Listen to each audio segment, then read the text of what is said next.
Hi hello welcome to Devi diploma maths. So last video part 5లోని మనం formulas ఇంకా last problem discuss చేస్తుంటే video break అయింది. So దానివల్ల కంటిన్యూ చేయలేకపోయినా. సో ఈ వీడియోలోని ఈ మెథడ్ అనేది 2 టైప్స్లో చేయొచ్చు అనమాట. ఒకటి యూజింగ్ ఫార్ములా, ఇంకొకటి యూజింగ్ టీ. ఓకేనా. సో మీకు టీ యూజ్ చేసి ఎలానో చెప్పాను, బట్ అది స్టక్ అయింది. మళ్ళీ ఒకసారి స్టార్ట్ చేస్తాను. ఇంకా ఫార్ములాని యూజ్ చేసి ఎలాగో చెప్తాను. సో 5 మార్క్స్కి ఇస్తే మాత్రం కంపల్సరీగా టీని యూజ్ చేయాలి. అలా 3 మార్క్స్కి వాడు క్వశ్చన్ ఇస్తే ఫార్ములాని యూజ్ చేయాలి. చాలా వరకు ఈ క్వశ్చన్ 5 మార్క్స్కి ఇస్తాడు, 3 మార్క్స్కి ఇవ్వడు. ఇస్తాడు, లేదంటే ఇవ్వడు. ఎందుకంటే ఇందులో చాలా మెథడ్స్ ఉంటాయి. ఓకేనా స్టూడెంట్స్. ఒకసారి వాడు ఎలా ఇచ్చినా మనం చేయాలి కదా, కాబట్టి ఒక్కసారి ఫార్ములా చూడండి. So a x plus b whole power n అంటే ఏ ముందు ఏదైతే ఉందో సేమ్ అదే టర్మ్ వస్తుంది. ఇక్కడ కూడా కాన్స్టెంట్గా వస్తుంది. సో ఈ ఫార్ములాస్ అని మీకు ఒకసారి ఎక్స్ప్లెయిన్ చేశాం కదా. సో దీన్ని బేస్ చేసుకొని అలాగే లాస్ట్ క్లాస్లో ప్రాబ్లమ్స్ అవ్వలేదని చెప్పారు కదా. సో ఆ ఫార్ములాని యూజ్ చేసి కొన్ని ప్రాబ్లమ్స్ చేద్దాం. సో లాస్ట్ క్లాస్లో చెప్పాను, సరిగ్గా అర్థం కాలేదా, మళ్ళీ ఒకసారి స్టార్ట్ చేద్దాం. Using formula. సో ఇది ఏ ఫార్ములాలో ఉంది? A x plus b integral a x plus b whole power n dx. So formula ఏంటి? 1/a ax plus b whole power n plus 1/n plus 1 plus c. ఓకేనా స్టూడెంట్స్. సో a అంటే 2, b అంటే -3. So ఇక్కడ plus ఉంటే ఇందులో కూడా plus వేస్తాం, లేదు ఇక్కడ మైనస్ ఉంటే మైనస్ వేస్తాం. సో ఇప్పుడు మనకి మైనస్ ఇచ్చాడు కదా. సో చూడండి, సేమ్ ఫార్ములా. సో ఏమవుతుంది? 1/a, ఏ అంటే 2. సో ఇదంతా ఫార్ములా అమ్మ. సో ఈ ఫార్ములా రాస్తేనే మీకు 3 మార్క్స్ పడుతుంది యూజింగ్ ఫార్ములా అంటే, లేదంటే పడవు. సో 1/2 ఏఎక్స్, ఏ అంటే 2 ఎక్స్ ప్లస్, ఇందులో ప్లస్ ఉంది కదా, ప్లస్ బి వాల్యూ ఎంత? -3. బి వాల్యూ ఎంతమ్మా? -3 హోల్ పవర్. ఇంకా ఎన్ వాల్యూ ఎంత ఇచ్చాడు?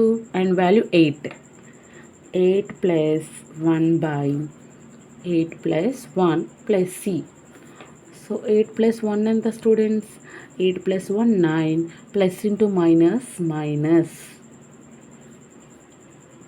9/9. సో దీంతో మల్టిప్లై చేయండి. 9 2s 18. 2x - 3 whole power 9/18 plus c. So ఇంతే ఫార్ములా, ఇంతే ప్రాబ్లం. సో ఫార్ములాని యూజ్ చేస్తే ఇంత ఈజీ. మీరు ఫార్ములాని యూజ్ చేస్తే బెటర్. ఫార్ములాస్ ఏం లేవు, చాలా చాలా ఈజీ. సో నెక్స్ట్ చూడండి. So next exponential power a x plus b. So ఈ ఫార్ములా కూడా మీకు నేను చెప్పాను, సెకండ్ ఫార్ములా. సో ఇక్కడ ఫార్ములా రాస్తాను. ఈ power a x plus b d x equals to. So ఈ పవర్ ఆఫ్ ఎక్స్ అంటే ఈ పవర్ ఆఫ్ ఎక్సే కదా.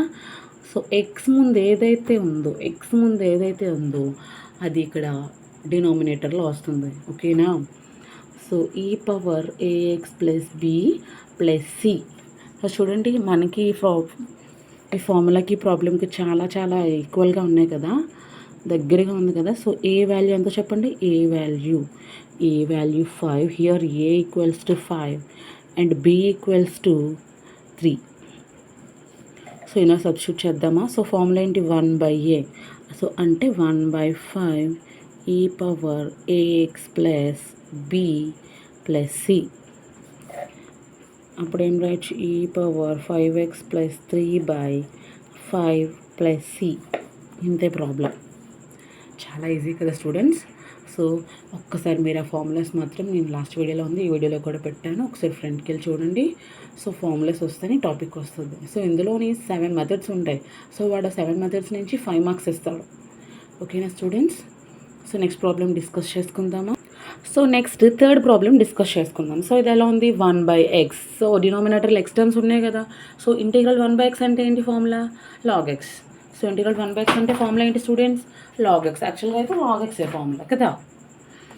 సో చూడండి, సో ఇది ముందు ఫస్ట్ ఏఎక్స్ ప్లస్ బి ఫార్మేట్లో రావాలి. సో ఫస్ట్ అలా రాద్దాం. సో ఫస్ట్ ఎప్పుడు ఎక్స్ టర్మ్ ఉండాలి. సో ఎక్స్కి నెగిటివ్ ఉంది కాబట్టి వాళ్ళు తర్వాత పెట్టారు, నో ప్రాబ్లం. ఓకేనా. ఇప్పుడు ఈ ఫార్ములాతో కంపేర్ చేద్దాం.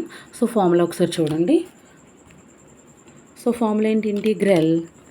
Integral 1/ax plus b d x equals to. So 1/a log x plus c. So ఇక్కడ ఏ ప్లేస్లో ఏముంది స్టూడెంట్స్?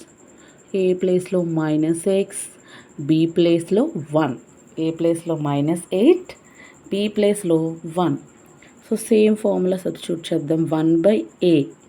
1/a కదా స్టూడెంట్స్, 1/a లాగ్ ఎక్స్ కాదు, ax plus b log -8x plus 1 plus c. So డినామినేటర్లో మైనస్ పైకి వెళ్తుంది లేదు, కింద ఉంచిన ప్రాబ్లం లేదు. సో స్టార్టింగ్ మైనస్ ఉండకూడదు కాబట్టి ఇంతే ప్రాబ్లం. చాలా చాలా ఈజీ కదా స్టూడెంట్స్. సో మీకు ఫార్ములాస్ వస్తేనే problems easy. So next problem చూద్దామా. సో నెక్స్ట్ ప్రాబ్లం చూడండి, problem number 4. Integral secant square 3x - 1 dx. So ఇది కొంచెం ఇంపార్టెంట్. సో స్టూడెంట్స్ కన్ఫ్యూజ్ అవుతారని ఇలాంటి ప్రాబ్లమ్స్ అడుగుతారు. సో అంత కన్ఫ్యూజ్ ఏమక్కర్లేదు, ఈ ఫార్ములాస్ వస్తే చాలు. సో చూడండి, ఏ ప్లేస్లో ఎంత ఉంది, ఏ ప్లేస్లో 3, బి ప్లేస్లో -1 ఉంది. సో ఫార్ములా ఏమవుతుంది, 1/a tan of, so integral secant square X అంటే tan x కదా. So integral secant square x కదా ఇదంతా. సో ఎక్స్ ముందు ఏదైతే కాన్స్టెంట్ టర్మ్ ఉందో అది డినామినేటర్లో వేయాలి. So 1/a tan ax plus b plus c. So ఫార్ములాలో సబ్స్టిట్యూట్ చేద్దామా. So here a equals to 3 and b equals to -1. ఇక్కడ సబ్స్టిట్యూట్ చేద్దామా. సో ఏంటి, 1/a, a అంటే 3, tan of 3x plus formula plus ఉంది కదా, ప్లస్ b అంటే -1 plus c. So plus into minus, -1/3 tan 3x - 1 plus c. So ఇది 3 మార్క్స్కి అడుగుతారు కాబట్టి 5 మార్క్స్కి అడుగుతారు ఈ ప్రాబ్లం. అడిగితే 3 మార్క్స్ లేదా 5 మార్క్స్. 3 మార్క్స్కి అయితే ఇది చాలు, కానీ 5 మార్క్స్కి అయితే ఇది సరిపోదు. 3 లైన్స్ ఉన్నది వాడు 5 మార్క్స్ వేయడు. సో 5 మార్క్స్కి ఇచ్చినప్పుడు ఏం చేయాలి, మనం మెథడ్ టైప్ ఉంది కదా, ఇంటిగ్రల్ ఆఫ్ ద టైప్, ఆ టైప్ని సబ్స్టిట్యూషన్ టైప్ని యూజ్ చేసి చేయాలి. సో అది కూడా చూద్దాము. సో ఇప్పుడే నేర్చుకుందాం, ఓకేనా.